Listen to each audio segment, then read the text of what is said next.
Mr. Aguirre? Mayor Pro Tem Arizmendi? Present. Mr. Avila? Mr. Blake?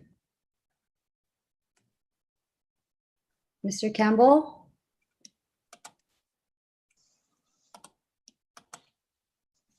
Ms. LeBon Daniel? Here. Mr. DeWitt? Mr. Lamar? Ms. Louvre? Present. Mr. Marquez is here. And Mr. Rothbart. Here. Supervisor Rutherford. She's here. Yeah, and Chair Benoit. So are we close to a quorum or?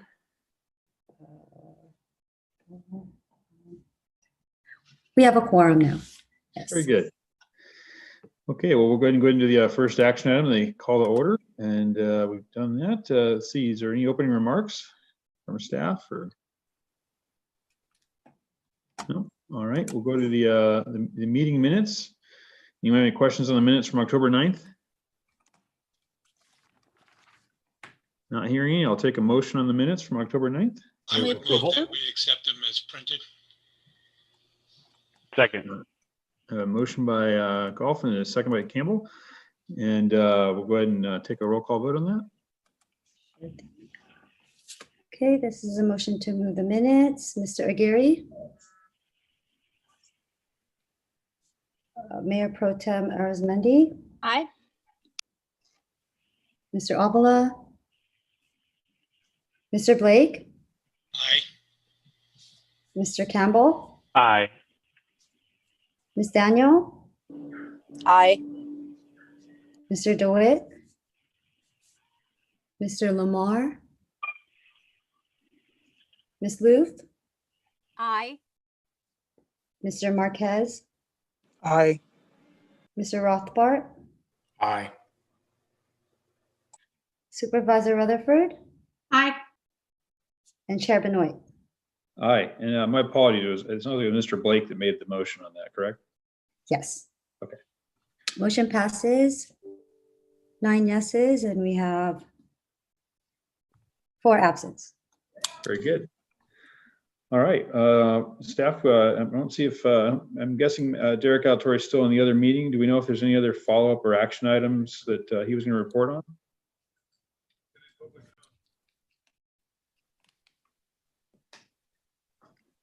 Not hearing any. We'll go ahead and come back to Derek at that item if when he gets in here later, we'll come back to that. We'll go ahead and go into the first discussion on the annual report on the AB 2766 from Motor Vehicle Registration. And I have Lane Garcia here as the presenter. Is that correct? Yeah, that's me. Yep, there he is. Go right ahead, sir. Good morning, Chair Benoit and group members. My name is Lane Garcia. Thank you for having me out today. We're going to be looking at the AB 2766 annual report for fiscal year 2018-19. This was presented at Mobile Source Committee in October, and we were asked to come present to your group today. So that's what we'll be doing. Can I have a second slide, please? I don't know who's advancing, but oh, there you go. All right, there we are. Thank you. On to the next slide. Sure. So the purpose of this report is to provide an annual update on the uses of the AB 2766 funds for the fiscal year. We're looking at 2018-19 this year. We're going to look at the use of these AB 2760 fees and discuss results in terms of projects implemented, dollar amounts involved, and emissions reduced through this program. Next slide, please.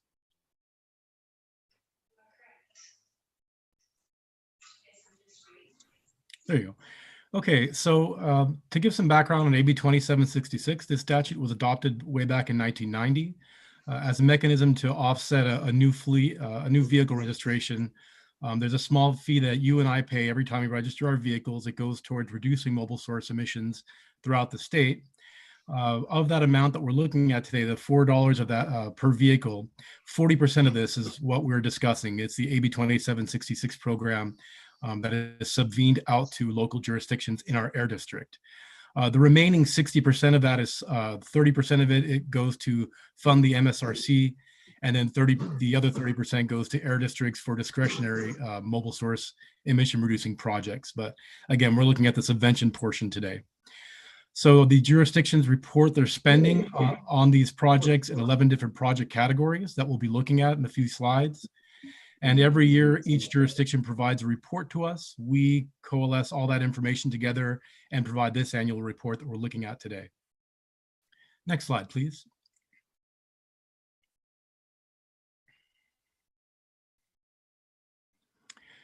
Okay, so this program is kind of always going on in the background throughout the year, but this slide just kind of gives you a little bit of the circle of life. It's helpful to start at the top when a DMV registration fee is collected upon registration of a vehicle.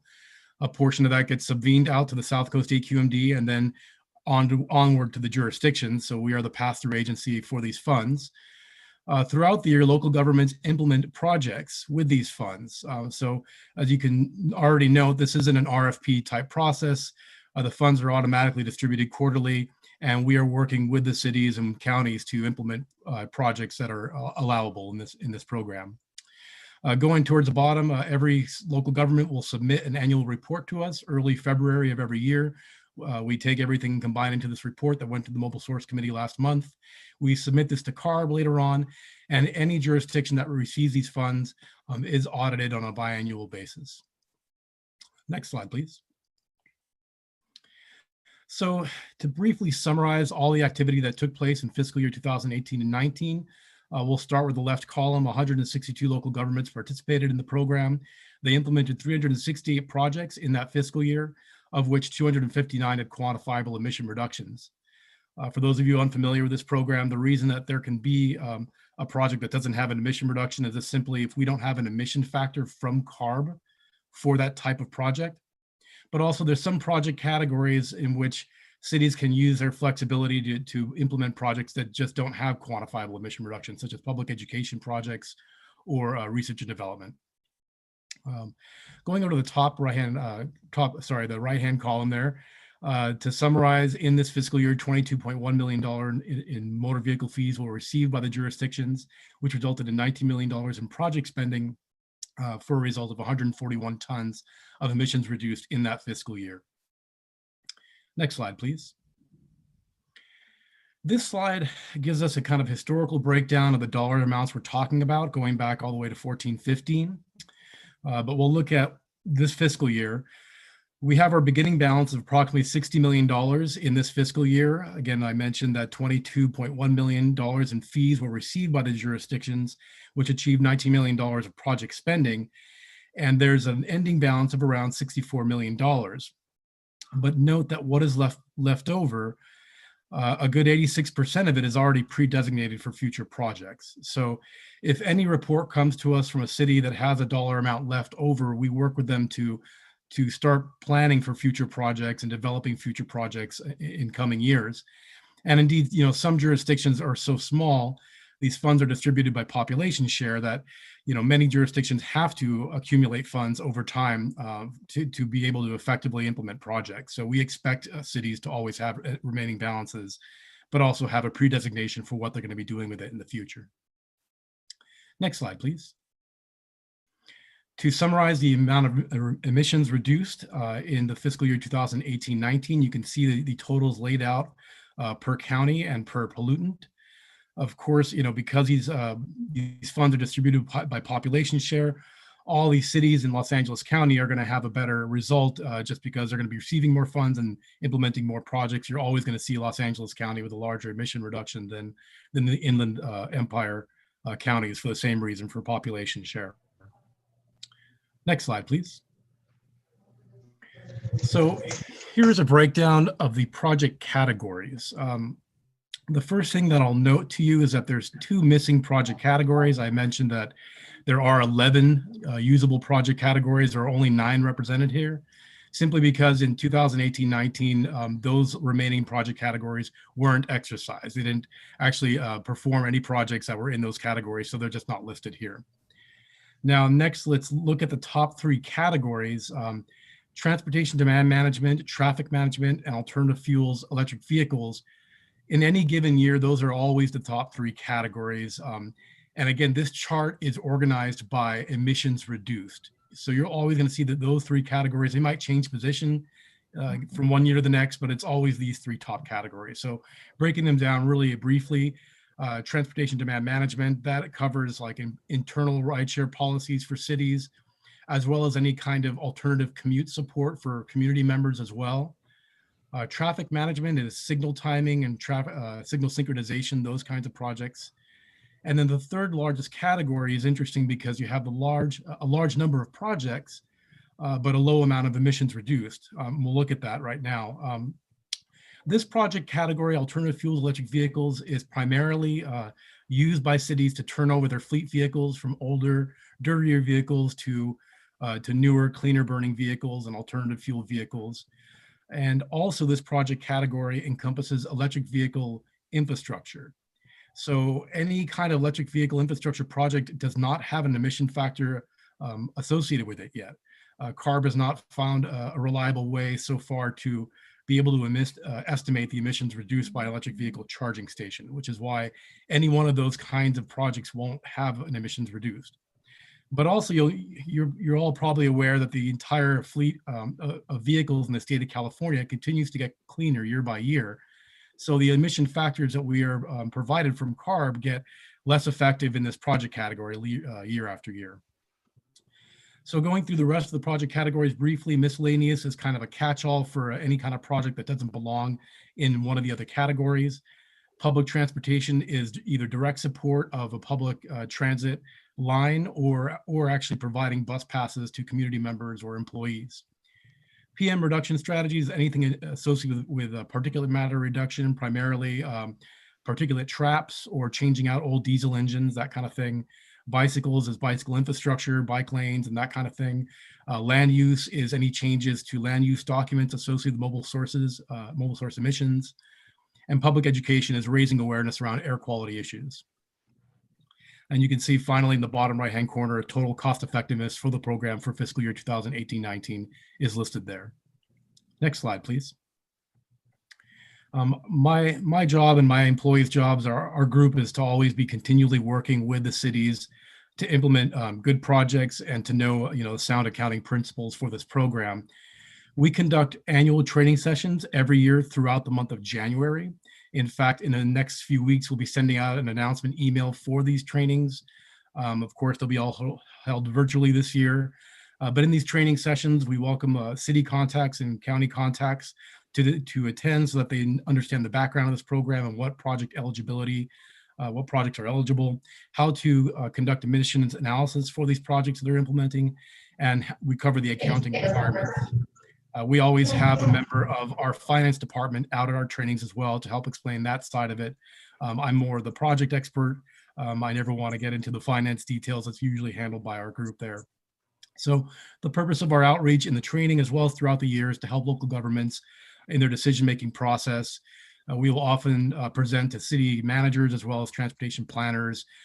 In fact, on Tuesday, I presented to MEMA, which is a Maintenance Employee Management Association, presenting the same information to them as well. So we're always out in the community trying to raise awareness around this program. Through our outreach, we encourage fund leveraging, which is a fancy term for just working with your neighboring cities to implement projects to get a better bang for your buck. And also we work with the COGS as well. Many of our jurisdictions provide funds to the COGS to implement projects at scale. Next slide, please. So this slide discusses the audit outcomes. The most recent information we have is for fiscal years 2015-16 and 16-17. You can note, we're always kind of in a delay for this program. Here we are in November 2020, and we're talking about fiscal year 2018-19.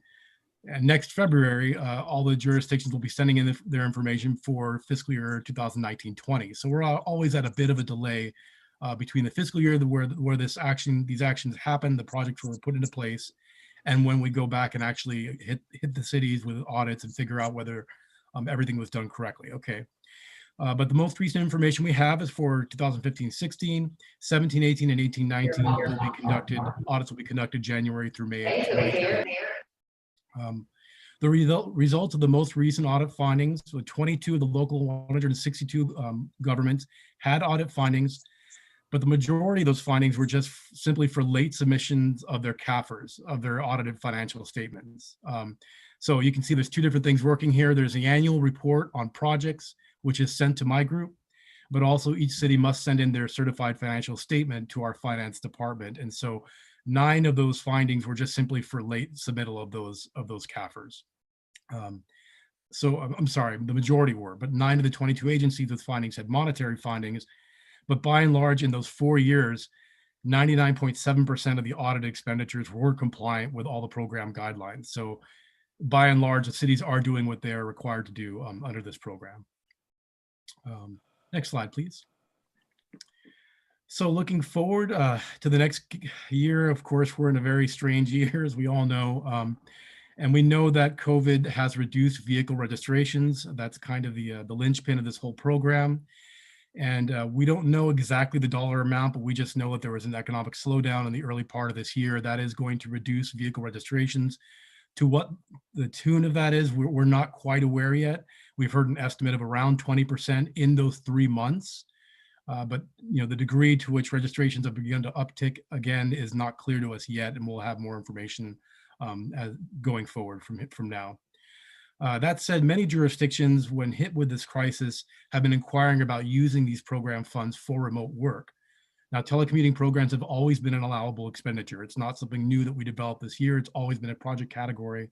And so we've been helping cities do that, purchase the equipment, as well as implement software and that kind of thing, and programs that can accommodate working in a COVID environment.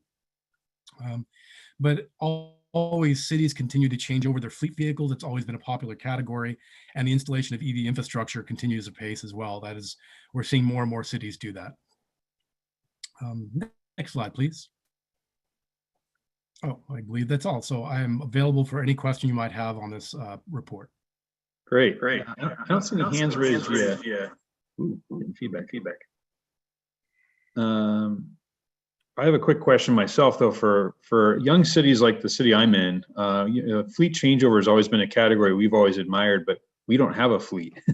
We're a city that right now we have not invested in e-fleet vehicles for our staff. We've managed to use contract staff for most of the types of needs that most cities would have for fleet vehicles, but that's starting to change. We're starting to bring those folks in-house. We're looking at purchasing vehicles in the next 4 or 5 years. The problem I have is, or what I've heard from my staff, is they feel they can't use that money for purchasing green vehicles because they can't show a vehicle we're getting rid of that's a non, or combustion engine vehicle. So is there any way to work on that? And have you seen opportunities for that for younger cities to go ahead and go straight to a clean vehicle rather than having to make the step? Yeah, there's no requirement that an older vehicle be in the fleet that is reduced. In fact, if there are no fleet vehicles, they would use a default value. Okay. CARB provides us with just a default of what an average fleet vehicle that would have been replaced is. So it's not necessary for there to be a vehicle somewhere in a parking lot that has to be scrapped. Very good. Glad to hear that. All right, next question, Bill Lamar. Yeah, thank you. I always have a problem with the cost effectiveness that you guys put out there for some of these programs or rules. In looking at your slide 5 and 8, especially 5 right now, you said that you had $19 million in project spending, and that gave you 141 tons a year of emissions reduced. 141 tons is about 282,000 pounds of emissions. If you put that into $19 million, that comes out to like $67 and change per ton of emission. And that just doesn't seem to balance with your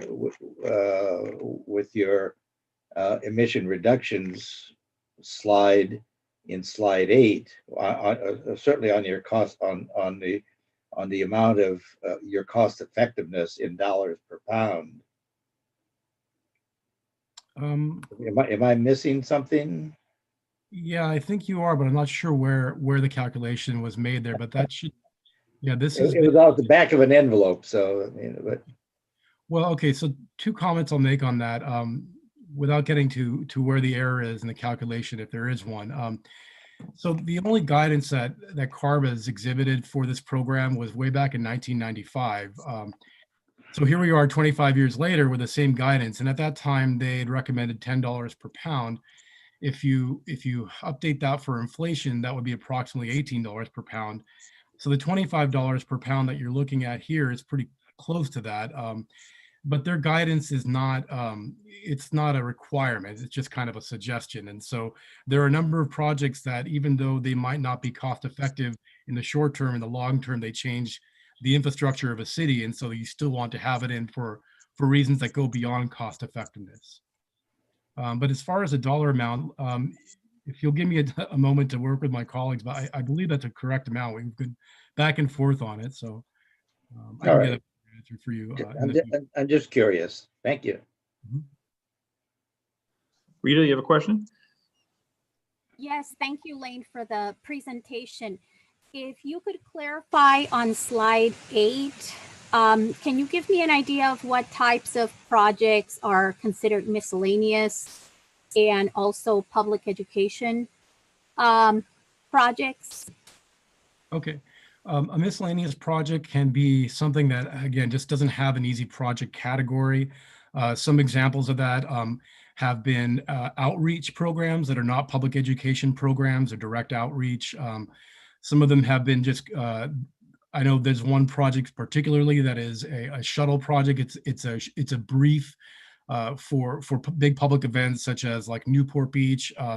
They'll want to bus people around for certain events and that kind of thing. And it doesn't have an easy project category, so we lump it in with miscellaneous. As far as public education, one example of that is City of Santa Monica has promotes their clean vehicle display program that they often have throughout the year.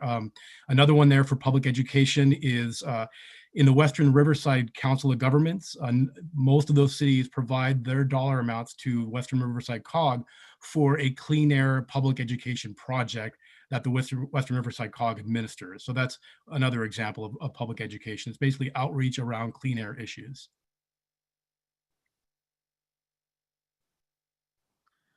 Very good. Julie, there's one more question. There we go. Todd Campbell. Todd, go ahead. Good morning. Can you hear me? Yes. Looks like you can. Thank you for the presentation, Lane. I guess I was going to come at you from a different angle than Bill did. When you look at 141 tons per year, that's about 0.38 tons per day. And I think to his point, given that we are really behind the 8 ball, we need to get 128 tons of reductions per day by 2023 and 142 by 2031. The fact that, I get buying for the future, but I also question it when you're only getting 0.38 tons per day. And so I just was curious if there was a need to update these programs, in Sacramento, and is there a way to favor the more cost-effective options within this program so that we have a chance? Well, I don't even know if we have a chance anymore getting to attainment by 2023. Yeah, Todd, that's a great question.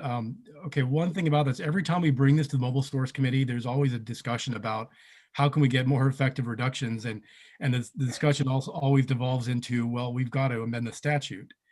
And so every year, it's always this kind of consideration internally, like, do we want to spend our political capital on updating this language? Now that said, I want to note 2 things. There are many parts of this that are not in the SIP. So these reductions that you're seeing are not accounted for, not all of them. Some of them can be. It depends on whether it's a clean vehicle, then it's accounted for by the state in their total reductions. But that said, in our trainings and in our resource guide that we present to the cities, we have preferred projects and projects that are less preferred. And that's just a discussion, distinction that has been produced here in our air district over time. It's not something that exists in the statute language. We would favor that very much so if we could have a set statute language that said we would have to achieve a certain amount of cost effectiveness or a certain amount of projects or certain kinds of projects that should be required, or some that should be allowed. The way the statute language is written, it's extremely flexible. And you got to remember too, the cities, they like that flexibility and they want that flexibility for themselves. So we walk a fine line between getting effective reductions and having the support of the cities and counties for this program. But that's a great question, Todd. I understand the tightrope. Of course, if we lose local control, that will probably raise some hairs on the backs of many cities' necks as well. So we got to have some balance. And I would just always say you always have an ally in us. If the board directed you, for example, to make some suggestions as to what would make this program a little bit better and more effective, for both cities and emissions reductions, we're all ears. And it's November, so the iron is hot to strike with legislation. Absolutely. That's a great suggestion. And I can tell you internally, we have a wish list. We all are always I get it. discussing things that we would love to see, but Sure. Appreciate your support. Sure. Very good. David Rothbard? Thank you. Lane, thanks for the presentation. You brought up a subject that triggered a thought process in my head as far as, what's needed to get to attainment, and as far as what's entered into the SIP. What we get concerned about sometimes as far as right now we're using programs that are not entered into the SIP is excess emissions for the Section 185 penalty. So Rule 185, I believe that's the name of the rule, takes those additional reductions and offsets penalties that stationary sources would otherwise have to pay. My question really is, how much is left that can go in the SIP that is being used to offset these penalties? I am not qualified to answer that. I apologize. I don't have any. No worries. I'm putting you on the spot. I just wanted to bring it up while you're bringing up the subject. Sure. And maybe that's a subject we could revisit. Maybe someone from staff, maybe the next meeting can look at that for us. Sounds good. Thank you. Very good. Any other questions? Have we All checked right. public comment? Oh, yep. Is there any public comment on this item?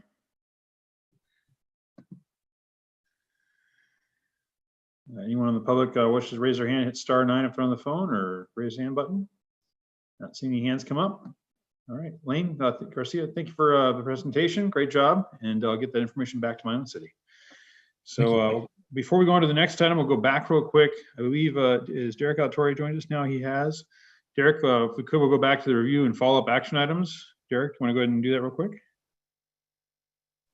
Yes, sorry about that. So the action item it was by Bill Lamar, and basically what it called for was Bill Lamar was asking about the differences in the report that Jill had reported to the governing board regarding SBA activities. And as I suspected, the difference is that it didn't account for the facilities that were requesting payment plans that we are now offering to the businesses. And again, like I said at the meeting last month, these are for businesses that are, the renewals are under $10,000. And we did send that out to them, to Bill. And that's it. I guess I have a question, Derek, and I didn't want to go through that in a string of emails, but I guess I still don't. I understand that you have a break there at $10,000 for whatever reason, but I don't understand why your numbers, the numbers that you give us, and the numbers that Jill gives to the board are different. I would think that certainly the board would be interested in hearing the total number of permit applications or permits processed or whatever we're talking, permits renewed, and then differentiate between under 10,000 and above 10,000 or something like that. And the actions taken, a payment plan, permit denied, or whatever. That seemed to be more of a complete report rather than have it separated out like you have now. So Bill, the answer to that is, the reason why is because the other ones go to fee review committee. Okay, the ones that are above the $10,000 and they want, for whatever it is. And then the ones that are $10,000 do not need to go to fee review committee, which we as SBA are not involved with. It goes directly to finance department, and finance just automatically approves them for a payment plan. So that's why the numbers are different. But I understand, your concern, and I'll talk to both Jill and Sujata to see if what we can do in the future is make sure our numbers are the same as theirs, and just annotate that, we'll annotate the number that are going directly to finance and not fee review committee.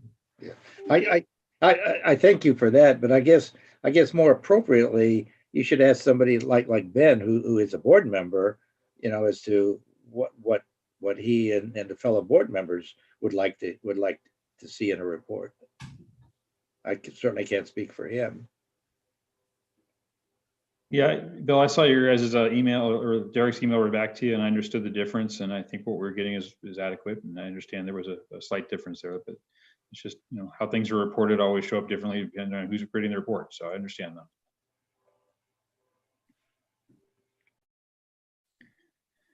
All right, anything else, Derek, on the review and follow-up action items? That's it, Chair Benoit. Very good.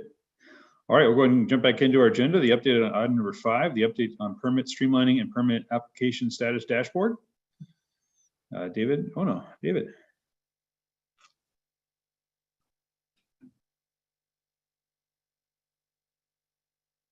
Okay, I think I'm on now.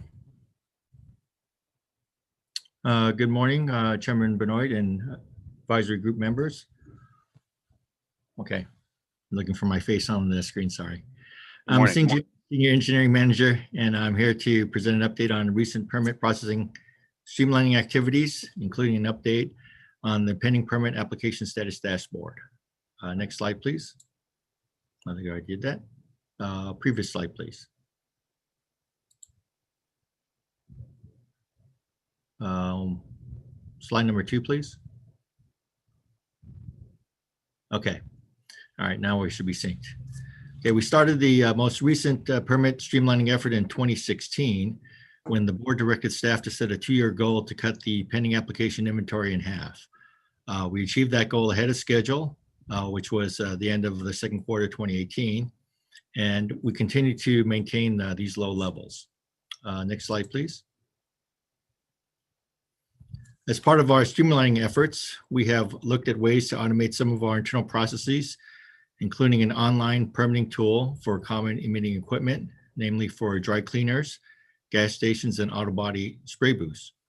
We also recently added 3 online modules for smaller equipment types that are exempt from permitting when properly registered, namely for negative air machines used in asbestos renovation, for commercial char boilers, and for small boilers. And we continue to work towards more paperless processing.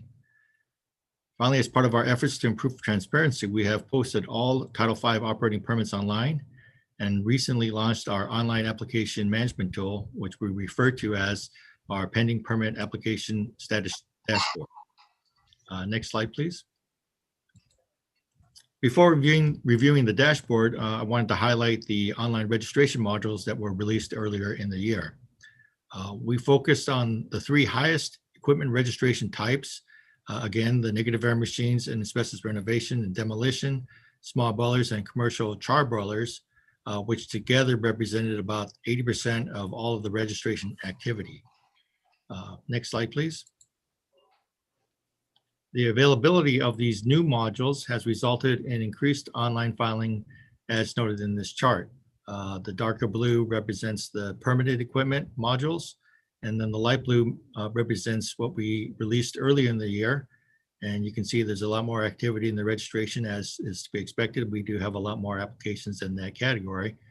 And so I would note that the earlier ones, we had some good success and increasing success. That's primarily the dry cleaning module.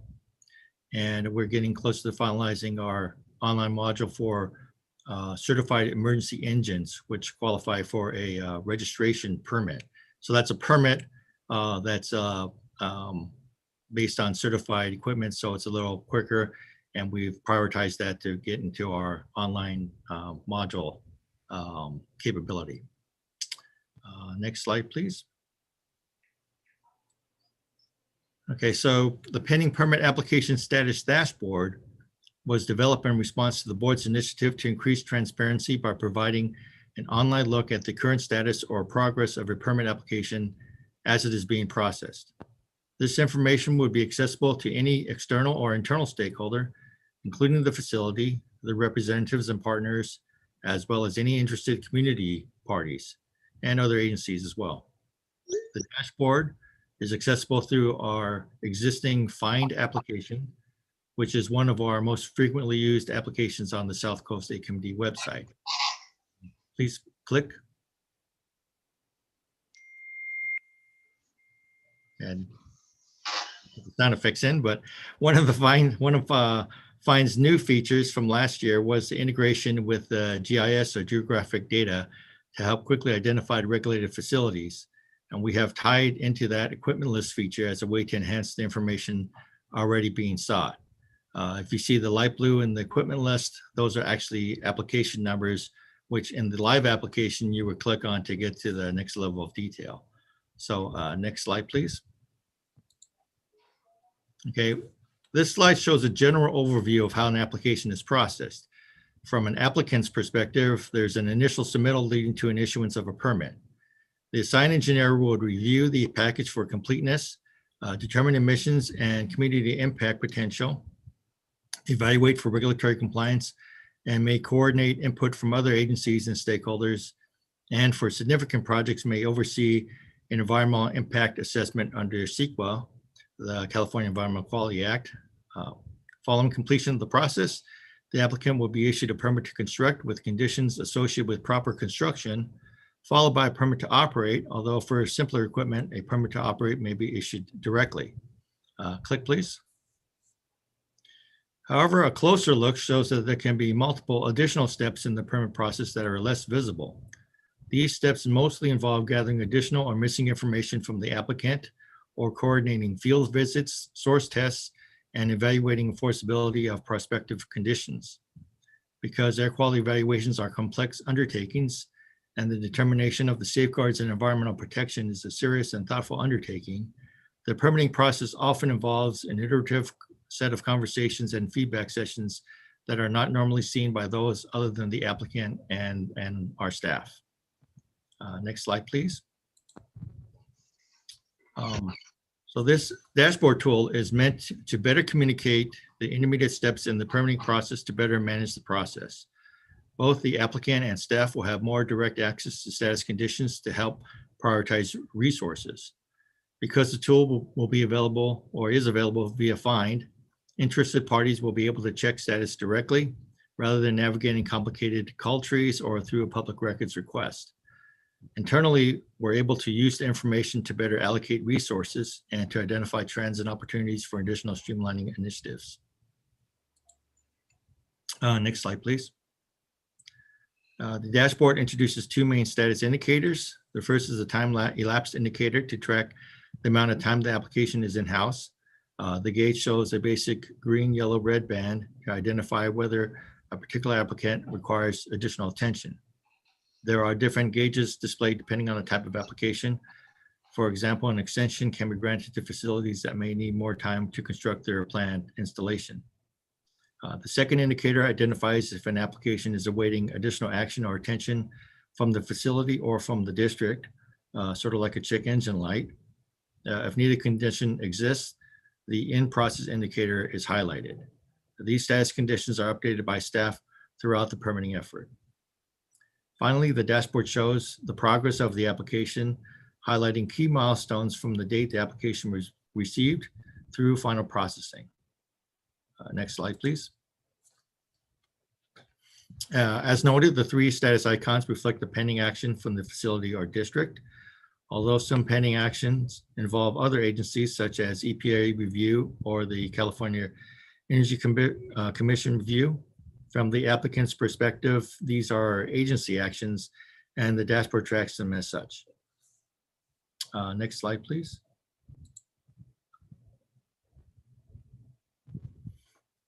In general, the types of actions identified by the dashboard are when information submitted is incomplete or if some conditions for issuance are not yet demonstrated.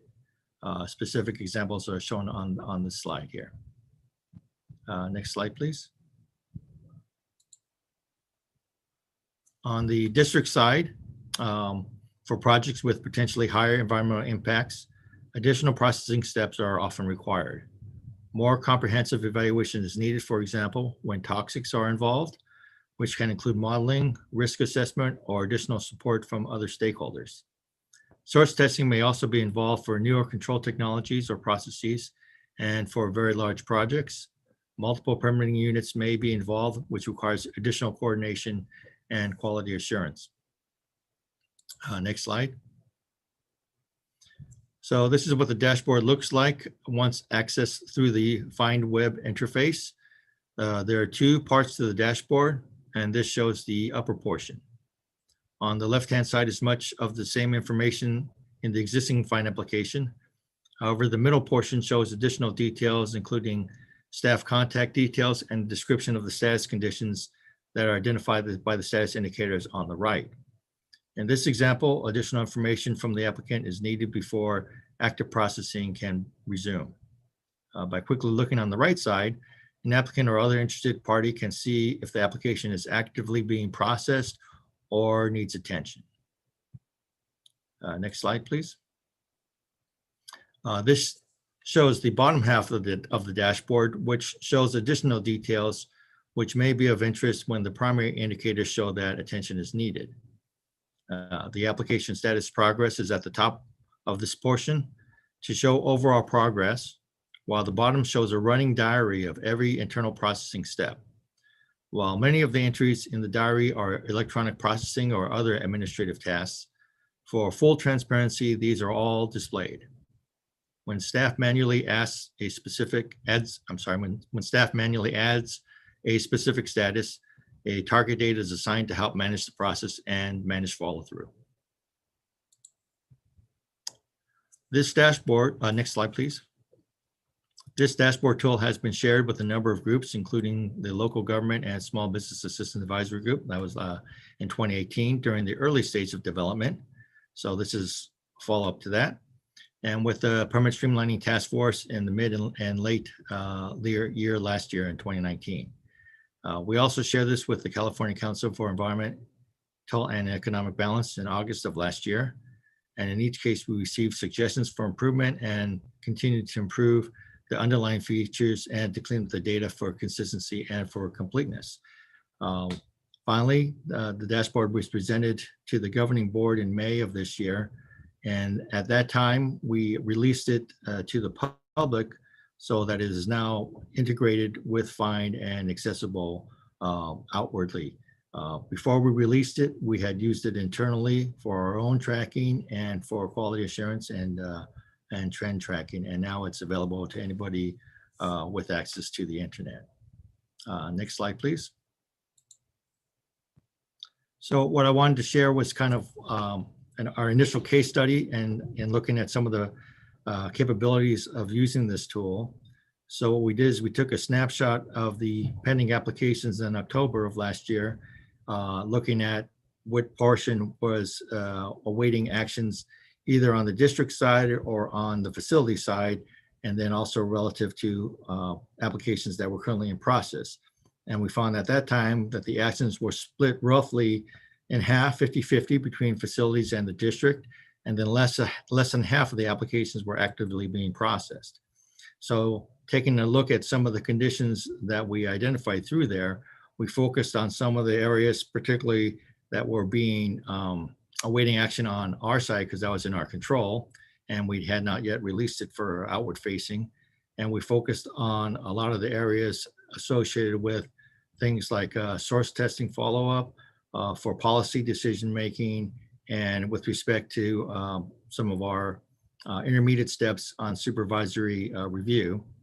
And after that, we found that we were able to then cut the number of items awaiting district action down such that the split became more 3-2 in terms of items that were awaiting actions on the facility versus those waiting for action on the district side, which resulted in an overall increase in the number of applications that were actively being processed, which we view as a success.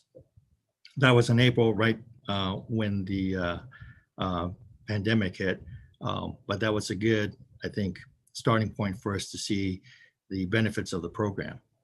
And then after we launched in May, we're starting to gather more information in order to determine additional things that we can streamline, not just internally, but also externally. So in summary, we believe this new tool has increased our transparency and improved communications with facilities as well as the community by providing a visual feedback on status conditions to better manage resources and expectations. And finally, I wanted to take time to thank our IM department who helped to bring this online tool to production. And so that concludes my presentation. One more click, I guess. Well, I'm sorry, at the last slide, there's a final note, which is that, just a reminder that it's live and available through Find. And that concludes my presentation. I'll be happy to answer any questions. Very good. Thank you for the presentation. And, it's satisfying to see where those permit numbers are still at. So thank you. And the more and more tools like this we get out there, the better. Thank you very much. So, Bill Lamar, you have a question? Yeah. Wow, David, you guys sure have come a long ways from 2 years ago, I guess it was, when you first approached me to see if I could get you the dry cleaners, the auto body folks, and the gas station folks to come in and get your sales pitch. So congratulations. One thing I think you addressed it, but a little more subtly than I had expected. Back in your slide 5 on your online filing activity, as far as completions, you have additional outreach to dry cleaners. And I guess my question is that in about 60 days time or 6 weeks time, you're going to get a few hundred dry cleaners who've been using PERC now for forever, generations, that are no longer going to be able to do that. And they'll either have to go to wet cleaning or hydrocarbon cleaning. That's going to impact the permit activity. Are you driving them to, or trying to drive them to, this online permitting system? Is that what you mean by when you say additional outreach to dry cleaners? Well, there's been, I think 3, we'll call it alerts or advisories that went out to alert them not only of the coming deadline, but also identifying our online tool as a way to close it out if their option that they choose is to replace that equipment with a permitted equipment. They do have the option to go with a exempt piece of equipment. There's other technologies that don't require a permit. And if they chose that, they can do that as well. But for those choosing to replace with, say, a hydrocarbon-based system, we provide that information as part of our outreach and encourage them to apply online, because that's a much quicker turnaround. And we do have a handful of equipment vendors that have been making use of that. If you saw on the chart, there's a, relative to the registrations, it's dwarfed, but going down on to the actual permits that go through, we have seen an increase, and we have seen an increase, I think, in response to those outreach efforts. And David, this is Derek, if I could just add, those 3 outreach events or notifications, if you will, that David mentioned, those were done just recently. We've been outreaching to them, more than just that. But in the last, I want to say, Jason, it's been about the last month or so, month and a half, we've sent out not only did we send them out information, we also have made some calls just to let them know that time is of the essence and the money's running out. So I don't know if you want to add anything, Jason. Yes, Jason Aspel, Assistant Deputy for Engineering and Permitting. Yeah, not only have we done the advisories, we're also working closely with the Korean Dry Cleaners Association to try and join efforts to speak with their members. We're watching the numbers closely. Right now, we currently have about 134 facilities that only have a PERC dry cleaning machine. As their only option. We're not only talking with them on the engineering and permitting side, but also our general counsel's office for those facilities that anticipate that they might be in violation, come the first of the year. We're in discussions with those facilities that have already stepped forward.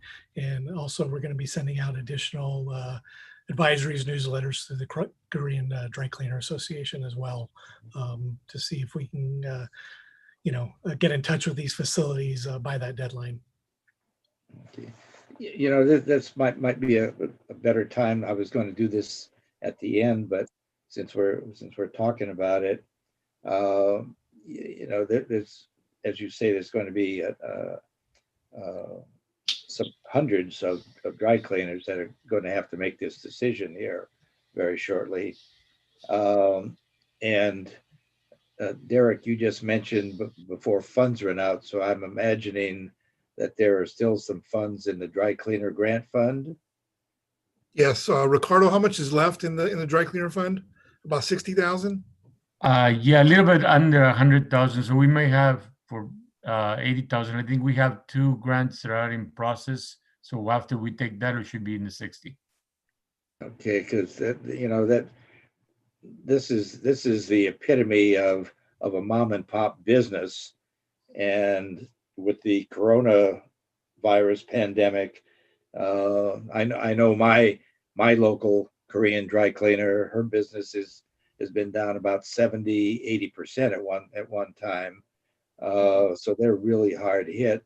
And, if there was ever an opportune time to have some grant money available to help them make that transition, you guys were instrumental in doing that back in 2001, I guess it was. You had 2 tranches of $1 million each, which was a big help to the Korean dry cleaners. And now we have they have a need every bit as great at this time. So it sure would be helpful to them.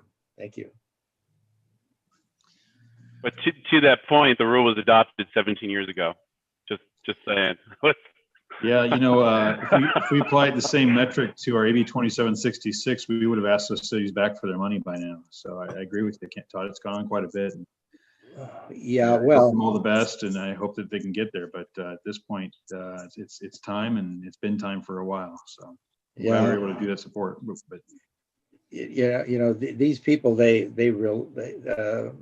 slow to make a change, mostly out of fear that they're going to offend the customer or have a bad transaction with a customer. When 1421 was doing it, I remember working very closely with KDLA and Elaine Chang at that time and the rest of your staff. And the one of the options there was wet cleaning, which was an anathema to dry cleaners. They just couldn't understand that. So that's one industry sector that's slow to make that. So well, I wouldn't want to point out any one sector, any one group. I would just say that all people are pretty well adverse to change, and I understand that. So, but Mr. Chair, I would say that there's been a lot of cleaners that have used the changes to their advantage in telling their customers why it's so much better and that they're exposing them less to toxic. So I would, sure. I don't know, Bill. That's kind of if you remember, it was the American Chemical Society that did an analysis on Green Earth. That was 20-some years ago, or nearly 20 years ago. Which you guys were promoting at the time, only to find out that there was some causation there between uterine cancer and green earth. So you withdrew your funding for that and stuck with hydrocarbon and CO2. So maybe a little reluctance is a good thing. All right, any other questions on this item? Is there public comment? Well, I have a question in this area, but to do with the 400 series of forms for application for a new permit. What kind of progress has been made in making those available to the consumer that they can fill them in without having to go out and spend $1,000 on a upgrade to their Adobe system? Some of them have been upgraded so that you can open the form and you can make changes to it or fill it in directly on the screen. But you were going to be adding some more. Is somebody working on that? Well, our current list of forms that are available, they're fillable through the free version of Adobe. So I'm not sure exactly what you're asking about. We do have plans to try to convert some of those forms to an online environment similar to our the online permitting modules, but the existing forms are fillable with the I think the current one is the Adobe DC Reader, which is available free on the internet. Well, I'm thinking, for example, of say the forms in the 400 series for open tank processing or for scrubbers. Yeah, all those forms should be fillable. Oh, that's great news. If that's true, I'll find out tonight. Find out a little later today. And they don't necessarily have to fill them online to submit them. Although, I understand right now people don't want to be hand carrying things in, but you can print and fill those out by hand and mail them or scan those in. And we accept all those forms of applications.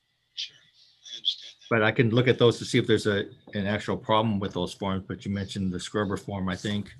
We're just looking at open tank. And open tank. Plating processing. Okay. But those should be all available and fillable, or at least printable and fillable by hand. Thank you. David Rothbury, you have a question? Yes, David, thank you for the presentation. Great progress, everybody. Very good product, and we really appreciate it. Just jumping on the last subject, as far as fillable forms, on behalf of my wastewater members for SCAP, we did pass along that some of the forms have fields that can't be filled out. So although they are fillable, you might want to look at the forms to make sure all the fields that are necessary can be filled out. For example, if you need to say other or something that needs an explanation, it doesn't have those fields available last time I looked. So just more of, it may be worth revisiting to make sure the forms are flexible. Thank you. Okay, thanks for that feedback. I wish I had fillable forms in my city hall for this stuff. Mr. Chair, this is Amir Deshbaksh. If I may add another item or comment, a response to the comments I have received. We are in the process of developing web-based application forms for our 400E forms. We can't do all in one phase, so we have gone through 3 different phases because of the number of the forms. We're in the, we are doing the testing on the first 10 forms, and these 10 forms, again, we looked at the most common, most used forms initially, and we're progressing toward the less used forms as we go along. The first 10 forms are being tested before we can release them, but again, hopefully before end of the year or maybe early next first quarter in 2021. We should be able to release the first of those 10 forms for public use. And we're, both David and Jeff, you're correct. Those PDF forms are a little bit difficult to use. You cannot save them, and you can only have one, you have one time to chance to use them, print them, and then submit them. So we are aware of the difficulties associated with these forms. That's why we're going to the web-based forms. Just be a little bit patient with us. We're doing our best to release these forms as quickly as possible. Thank you. All right, very good. That's all the panelist questions. I'll now ask for public comment. Any public comment on this item? Not seeing any hands raised on the attendee side or anyone else that's in the room. All right, very good. With that, we have our written reports that are attached. Item number 6, anyone have any questions on the written reports that are attached to the agenda? Not seeing anyone jumping up and down. We have any other business by the body? All right, any general public comment for items not on the agenda? Very good. Well, all right, everybody. I would not expect our December meeting to be at our restaurant. I don't think we're doing that this year, sadly. So we'll probably see you right back here in our Zoom meeting at 11:30 on December 11th. And this lunch sponsor is Your Kitchen. So, all right, everybody. Have a great day. Have a good day. Have a good weekend, everyone.